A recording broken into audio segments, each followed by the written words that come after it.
उत्तर प्रदेश चुनाव से जुड़ी इस वक्त की सबसे बड़ी खबर यह है कि कल से उत्तर प्रदेश के बीजेपी उम्मीदवारों के चयन के लिए दिल्ली में मंथन शुरू हो जाएगा। कल सीएम योगी दोनों डिप्टी सीएम दिल्ली पहुंच सकते हैं। प्रदेश अध्यक्ष स्वतंत्र देव सिंह संगठन महामंत्री भी इसमें शामिल हो सकते हैं। केंद्रीय नेताओं के साथ मिलकर टिकटों पर मंथन होगा। 13 जनवरी को संभावित केंद्रीय चुनाव समिति की बैठक है।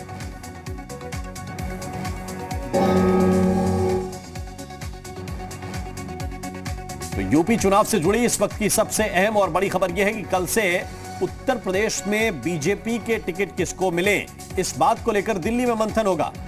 मुख्यमंत्री योगी आदित्यनाथ, डिप्टी सीएम, प्रदेश के अध्यक्ष और संगठन के जो महामंत्री हैं वो साथ में बैठेंगे दिल्ली के पदाधिकारियों के साथ, और फिर चर्चा इस बात पर होगी कि पहली लिस्ट कैसे जारी की जाए, क्या क्राइटेरिया हो, यह पहले ही तय हो चुका है, और अब कौन से चेहरे फाइनल किए जाएं, इस पर चर्चा होगी।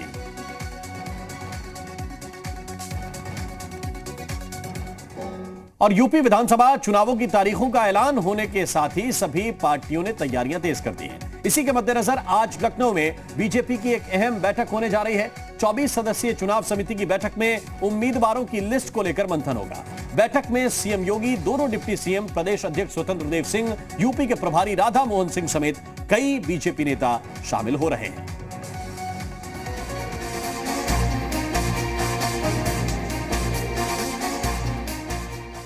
यूपी विधानसभा चुनाव की तारीखों का ऐलान हो चुका है। ऐसे में सभी राजनीतिक दल अपनी अंतिम तैयारी में जुटे हुए हैं। इसी को लेकर लखनऊ में बीजेपी की एक अहम बैठक होने जा रही है। इस बैठक में उम्मीदवारों के चयन को लेकर मंथन किया जाएगा, जिसके बाद संभावित उम्मीदवारों के नामों को तय किया जाएगा और फाइनल मोहर के लिए उन्हें अंतिम मंजूरी के लिए पार्टी की केंद्रीय इकाई के पास भेज दिया जाएगा। बताया जा रहा है कि बीजेपी चुनाव को लेकर कोई कसर नहीं छोड़ना चाहती, इसलिए पार्टी उन सीटों को लेकर ज्यादा गंभीर है जहां पर उसे 2017 में हार का मुंह देखना पड़ा था। यही वजह है कि बीजेपी जातीय समीकरण पर खासा ध्यान दे रही है और उसी पर अच्छे से मंथन करने के बाद ही उम्मीदवारों को चुनाव मैदान में उतारेगी। आपको बता दें कि बीजेपी ने जातीय समीकरण को सेट करने के लिए दोहरी तैयारी की है। एक ओर तो चुनाव समिति में हर जाति वर्ग को ध्यान में रखकर उसकी भागीदारी तय की गई है, तो वहीं दूसरी ओर जातीय आधार पर उम्मीदवार उतारने की तैयारी है। क्योंकि चुनाव समिति की बैठक में जो 24 चेहरे शामिल होने जा रहे हैं वो सभी ऐसे हैं जो उत्तर प्रदेश की किसी न किसी जाति से ताल्लुक रखते हैं। बैठक में शामिल चेहरों का समीकरण देखें तो इनमें 8 नेता पिछड़ी और अति पिछड़ी जातियों के हैं, यानी बैठक में शामिल नेताओं की 33% भागीदारी इन्हीं नेताओं की। इनमें भी जाट, कुर्मी, मौर्य, लोध, शाक्य, मछुआ सहित प्रभावी संख्या वाली बिरादरियों का प्रतिनिधित्व करने वाले नेता शामिल हो रहे हैं। इनके अलावा 3 दलित, 3 ब्राह्मण और 2 वैश्य नेता भी शामिल होंगे। बताया जा रहा है कि नेताओं की भागीदारी के हिसाब से ही उम्मीदवारों की भागीदारी तय हो सकती है। वहीं बात जाति के आधार पर सूबे की मतदाता की करें तो प्रदेश में SC/ST की 87 सीटें रिजर्व हैं, जो कुल विधानसभा सीटों का 21% है।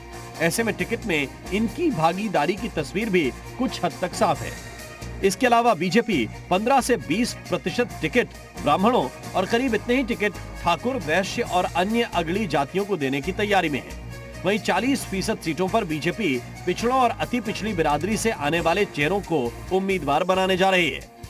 इसके अलावा बीजेपी चुनाव समिति की बात करें तो उसकी तस्वीर भी कुछ ऐसी ही दिख रही है। पश्चिमी उत्तर प्रदेश में जाट बीजेपी से नाराज है। शायद यही वजह है कि पार्टी ने 2 जाट चेहरे कर्मवीर सिंह और संजीव बालियान को चुनाव समिति में शामिल करके जाटों की नाराजगी दूर करने की कोशिश की है। इसके अलावा बीजेपी ने लखीमपुर खीरी जिले से आने वाली रेखा वर्मा को चुनाव समिति में शामिल करके न केवल अजय विश्व टेरी के खिलाफ लोगों की नाराजगी को दूर करने बल्कि कुर्मी बहुल क्षेत्र में और संभावनाएं तलाशने का काम किया है। वहीं दूसरी ओर बेबी रानी मौर्य को राष्ट्रीय उपाध्यक्ष बनाने के बाद चुनाव समिति में लाना साफ संकेत है कि बीजेपी दलित वोटों पर भी खास नजर बनाए हुए है। बात अगर ब्राह्मण चेहरों की करें तो 6 साल पहले बीजेपी में शामिल हुए ब्रजेश पाठक खुद को पार्टी में ब्राह्मण चेहरे के तौर पर स्थापित करने में जुटे हैं। आपको बता दें कि पार्टी चाहे कोई भी हो, जातीय समीकरण के हिसाब से अपनी अपनी तैयारी कर रही है, क्योंकि ये सभी पार्टियां अच्छे से जानती हैं कि देश के सबसे बड़े राज्य की सत्ता पानी है, तो जातीय समीकरण के हिसाब से गोटी सेट करना जरूरी है। ब्यूरो रिपोर्ट, जी मीडिया। तो आज की बैठक जो है वो लखनऊ में है और कल जो बड़ी बैठक है वो दिल्ली में है। कल से मंथन शुरू होगा। हमारे सहयोगी रजनीश इस वक्त ज्यादा जानकारी के साथ हमारे साथ जुड़ रहे हैं। रजनीश, आज लखनऊ में जो बीजेपी के बड़े नेता हैं, कोर ग्रुप के मेंबर हैं, वो मंथन करेंगे, फिर दिल्ली आने वाले हैं। यहां पर क्या चीजें तय होंगी? कौन कौन से बड़े लोग इसमें शामिल होंगे?